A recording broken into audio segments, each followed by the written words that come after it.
What is going on?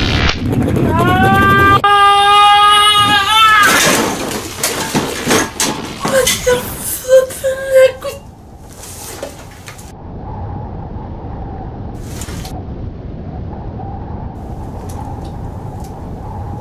Huh.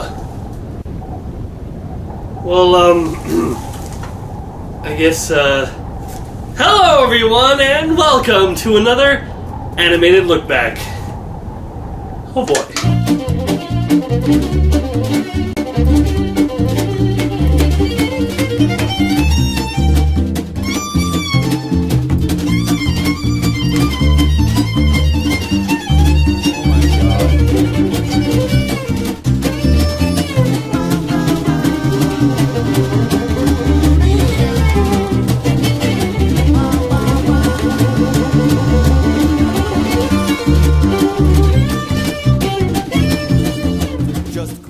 Hello everyone, I'm Lazerdude, and let's not dwell on the fact that I've been transported into the world of the movie. Stuff like this just happens a lot to me. So I'm not going to question it, I'm just going to get on with this review.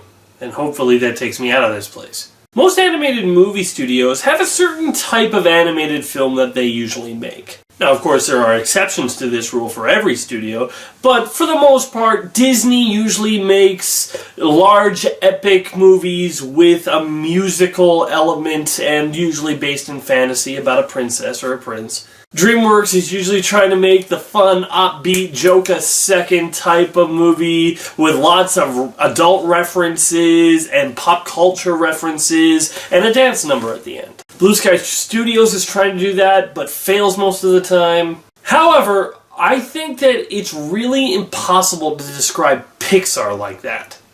Because Pixar does everything. They do action, drama, comedy, fantasy, silly, serious, heck, sometimes all in the same film. I mean, this is the studio that has done everything from a rat who wants to cook, to talking cars, to a house that flies away with balloons, to a talking toy, to bugs, to superhero movies, to the little voices that talk in your head. They've done everything. I mean, you just can't pin an identity on Pixar other than the fact that they just make good movies. Well, most of the time. But today, we are looking at an animated film that is not done very often. A movie about the environment.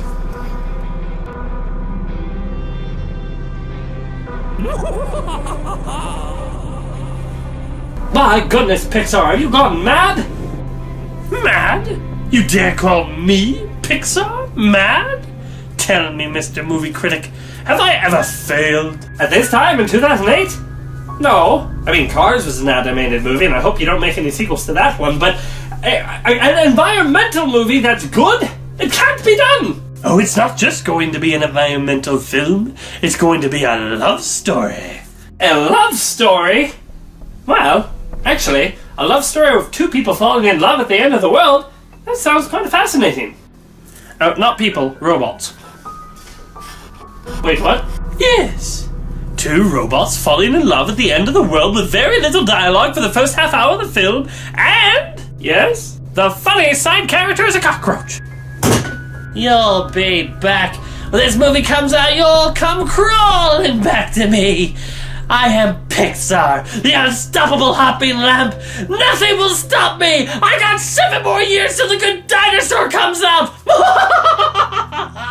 Now in the past, there has been a few movies about saving the planet, but they always come across as cheesy, stupid, not very good movies, and overall just preachy. You know, you feel like Al Gore is trying to teach you through animated characters. And look, don't get me wrong, Pixar wasn't taking a risk with this. I mean, they were just coming across their 8th successful animated movie. So it's not like they were going, well, this could break us, but we're gonna do it anyway. They weren't taking a risk with it, but they were still taking a stab at a movie that had not been done well.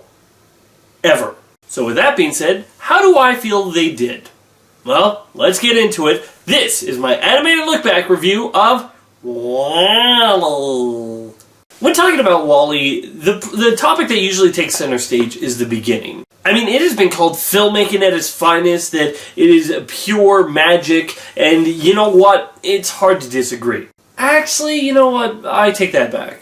It's impossible to disagree. Even the critics on Rotten Tomatoes that didn't give this a fresh rating, they all still praise the beginning of WALL-E. The way we see the Earth completely covered in garbage is really mind-boggling. The animation in this film is great throughout the whole film, but it really shines when we see the Earth completely covered in garbage. It is really jarring, and honestly, I think the environmental message of the film is the strongest when all they're doing is showing you the consequences. These are the consequences that will happen if we just keep going down this path. Another great thing about the animation is the expressions that they're able to give these robots. I mean, when you think about it, WALL-E doesn't have a mouth. He still comes across as a fully animated character with the way they animate his eyes. The range of emotion that they can get from both WALL-E and Evie, and even some of the other robots to an extent, is really good because it's just you can feel you feel every emotion. Directive?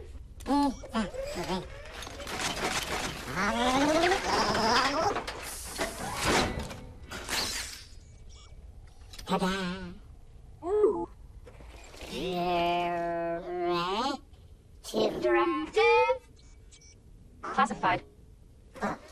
But another great thing about the beginning is, I love how there's no really big exposition dump on the audience, you know? They don't really explain too much through actual dialogue what happened to the Earth and how. It's mostly all in the foreground. I mean, there is a part where, you know, WALL-E drives by these screens, and the screens, you know, say everything what happened, you know, oh yeah, humanity decided to leave until we get it all fixed up. But, honestly, it's there, but it's not like the focus, you know? It's in the background as WALL-E's driving by. And honestly, what happened to humanity isn't really what grabs you. It's what happened to Earth that really draws your attention, and what WALL-E is doing in his daily grind.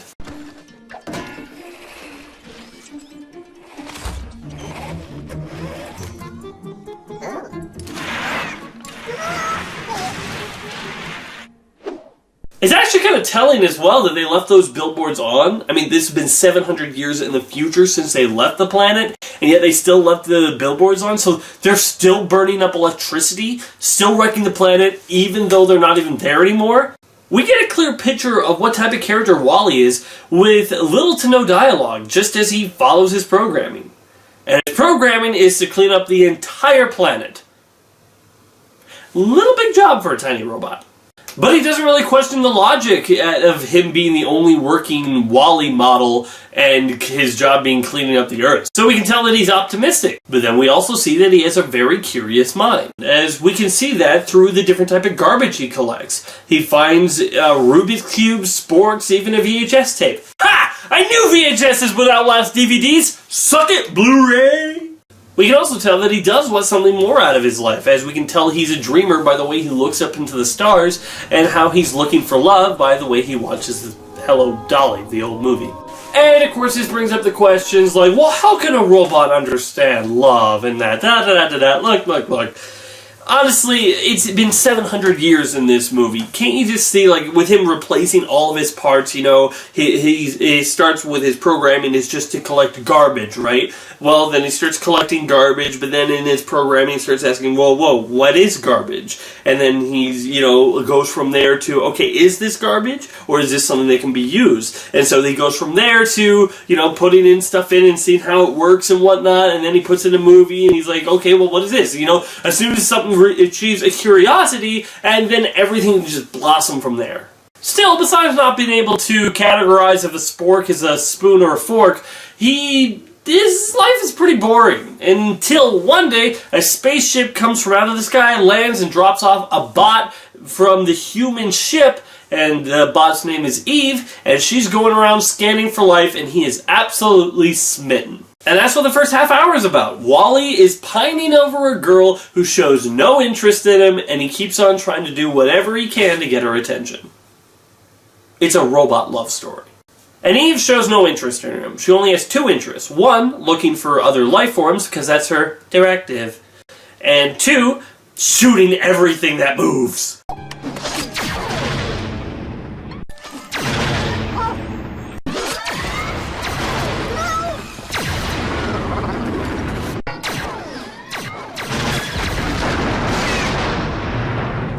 Honestly, I would love to see Eve in a screw attack death battle. I mean, honestly, she is so powerful, she moves so fast, and she's really intelligent. She'd be perfect for a death battle. I just need someone else to, put her up against. I got her, but I don't have another one in a similar power range because she would wreck R2-D2 in 1 second flat.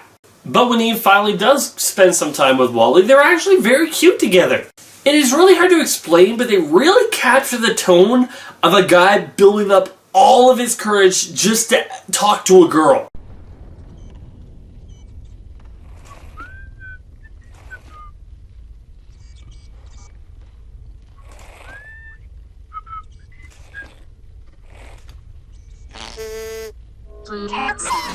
And everybody can relate to this. I personally immediately flashbacks to the first time I ever asked a girl out. And I remember we were just sitting there and I was just thinking, okay, I know she likes me. I know, otherwise she wouldn't be spending this time with me, but I haven't asked her out yet. It's okay. I just built up all the courage. It took everything in me to say the words, "So you want to go out sometime?" And you know what she said?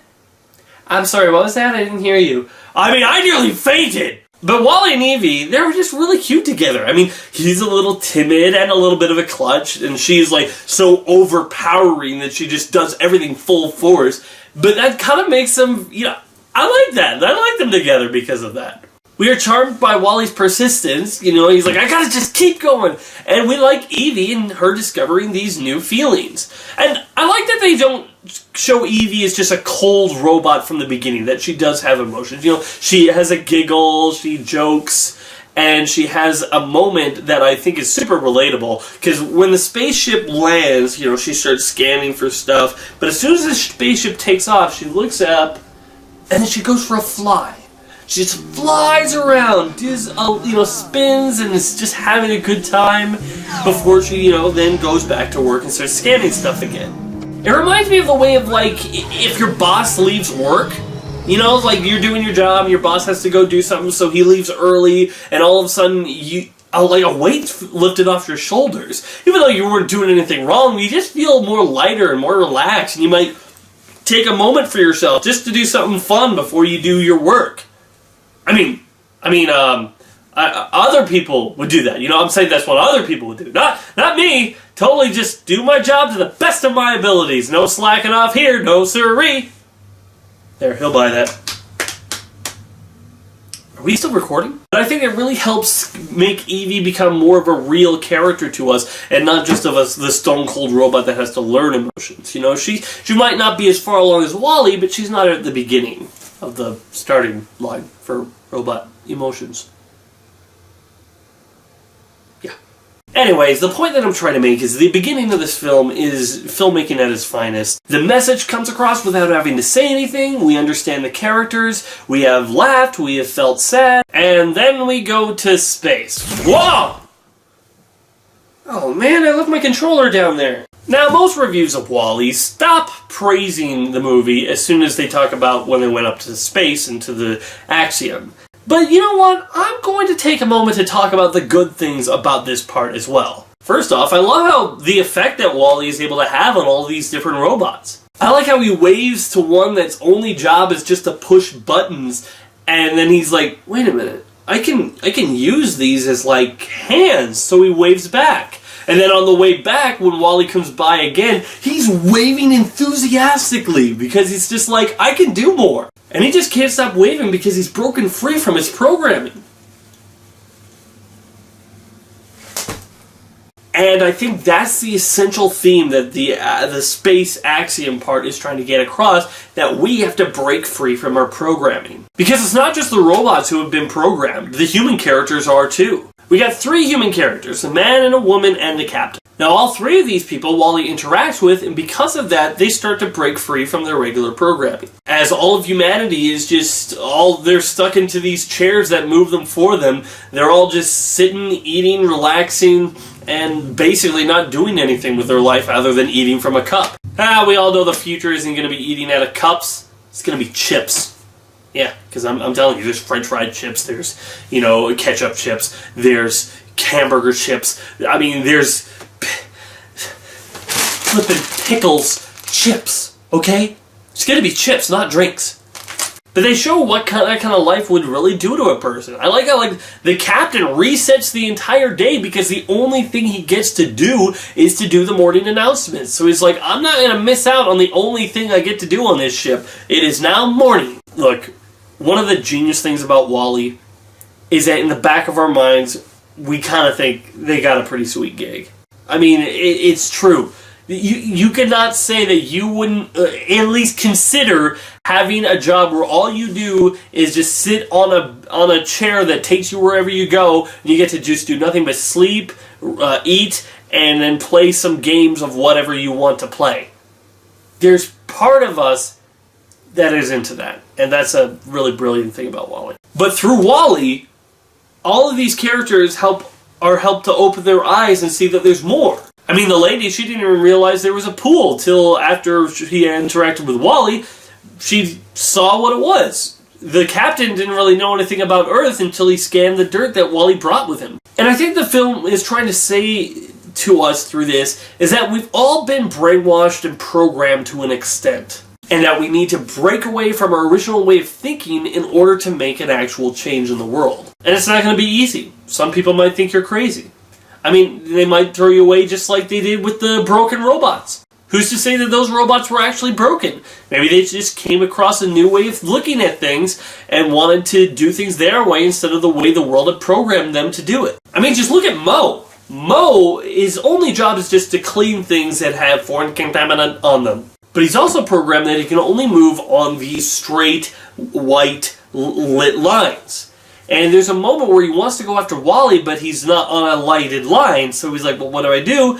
And he takes a moment to think, and he jumps off the line, and he braces himself like he's about to explode. But when he realizes that nothing happens, he has this expression of joy because he's finally broken free from the norm. P.S. I just love Mo. I mean, his obsession with just getting everything clean and WALL-E just messing everything up is so funny, and love the character so much even though he doesn't really do anything. Now, the captain of the ship is actually a pretty interesting character too. I love that the genuine enthusiasm that they give him of how he's discovered everything that Earth was, and he's like, wow, I really want this again, I want this, the passion that he gets for it.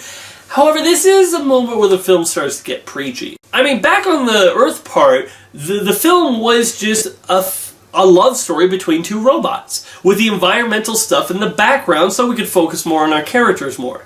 The problem is, that is where it was most effective.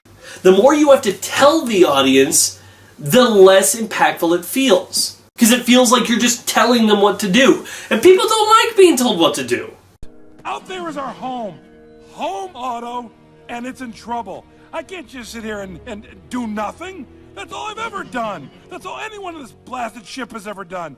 Nothing. On the axiom, you will survive. I don't want to survive. I want to live. The more they have to talk about it, the preachier it feels. And to be fair, it's impossible to do an environmental movie without coming across as at least a little preachy. But it was just more effectful in the beginning of the film. Because there it was just showing us what the consequences could be. Not do this or else. That brings us to the villain of this movie, the HAL 9000. The steering wheel robot known as Otto. I always get those two confused. I mean, he has this flippin' same light in his face. Otto is really one of Disney's more boring villains because the moment you see him... Captain, you are needed on the bridge. That's the bad guy. I mean, it takes like a millisecond. Your brain processes it for you. I mean, it doesn't take any time at all to realize that's the bad guy. And I think it's all because of his presentation.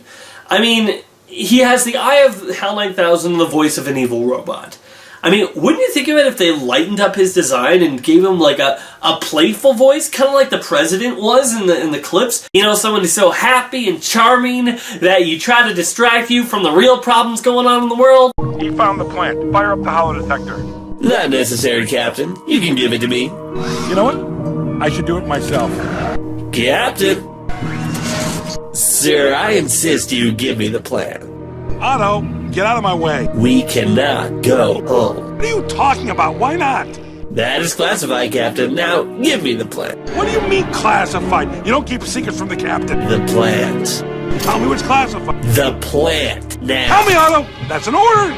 Honestly, I think it would have made him sound so much more threatening if he sounded a lot more like the president, you know, just happy and energetic. Trying to use his sweet talk to distract people from the problems that they're creating. Actually, speaking of the president, one of the things that I find interesting is that the president of this world, of past Earth, was both the president of, I'm guessing, either the United States or the world, but he was also the head of the corporation by and large. And I think that Pixar is saying with this that there is a real danger in having businesses in control of a government. Because a business has no loyalty to anyone except their bottom line. I mean, who cares if they're polluting the planet as long as they can make as much money as they can? And in a way, that's kind of what a business is supposed to be like. You make a business to make money, and you try to make it as the best way you can. Sure, it's nice if businesses are environmentally cautious, but it's, at this point, it's not a law that they should be. So their job is just to make as much money as you can, and that's fine. The problem is when you put that mindset into politics. Because in politics, that way of thinking is... there's no other way to say it. It's wrong. Morally wrong. A country should be concerned about making the world better, or at the very least, making its country better. It doesn't have to make financial sense. In fact, most of the time, it won't. But it shouldn't matter if doing the right thing costs you money if it's the right thing. World leaders should be getting together and trying to fix the world's problem no matter what the cost. And help out as many people as you possibly can. And when we're talking about the entire Earth, that includes everyone. But I'm sure we have nothing to worry about. Who would elect a leader that has a big business, doesn't care about the environment, and doesn't like helping other countries because it's inconvenient for him? My father gave me a small loan of $1 million. All of this with the global warming and that, and a lot of it's a hoax. It's a hoax. I hate to tell you, Puerto Rico, but you've thrown our budget a little out of whack. Wow, Pixar, you sure called your shot on that one. Okay, but let's get back onto topic and talk about some of the other aspects of the film. One thing that isn't really a problem, but something that I thought of that might make the film a little bit more impactful is that the people trying to do the change, like the captain and those two people, I think they should have been teenagers. I think that would really help get the message across that today's problem are going to be fixed by the future generations. Next, Wally and Evie's dance around the ship. Oh man, that's just great. That's great animation, great music, great tone. I just wanted to talk about that and that being so amazing. How can Wally hang on the side of his spaceship while it's taken off? His hands must be so strong, it's ridiculous. Now, even though you know the film's not going to end with Wally not having any of his memories and just becoming a mindless robot, it's still really sad. It's really, like, sad and jarring, and Pixar, stop making me sad! Wait, they're still throwing garbage away in space? Where did they get the materials after 700 years? I like how the ending doesn't say everything is going to be perfect, but that to get back to a good place, you need to put in the work to make it better. And that is the correct message to have. You know, I think the only really shortcoming that Wall-E has is I don't see it ever being any kid's favorite movie.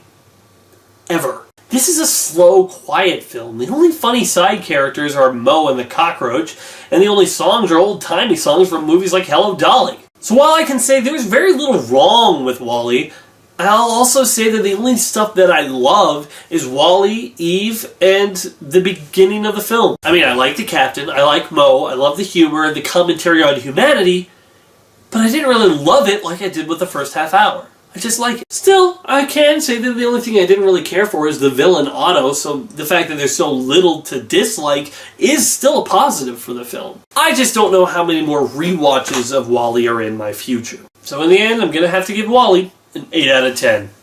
I might not be watching it every year or whatnot, but it's still a great movie, and the fact that there's so little that I can point out is wrong with it boosts it a lot of the way. As I said, I don't know how many times I will ever rewatch this film, if ever, you know, but it still is a very well-made film, and that's why it's getting an 8 out of 10 as a great movie. It's still the best environmental movie I've ever made. It has great characters, great humor, a lot of great animation, and ironically, it has amazing atmosphere.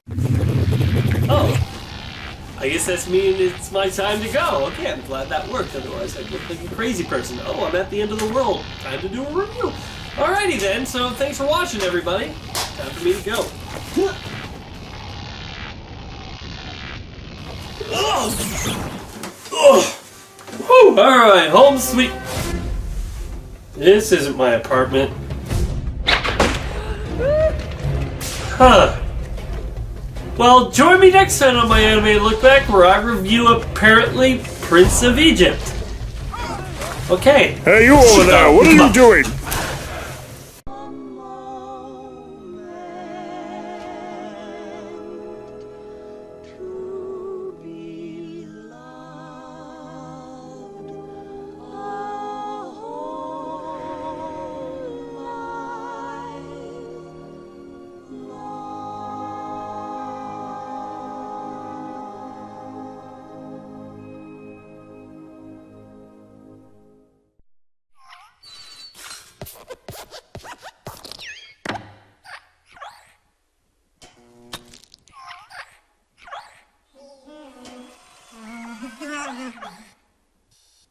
Uh-huh.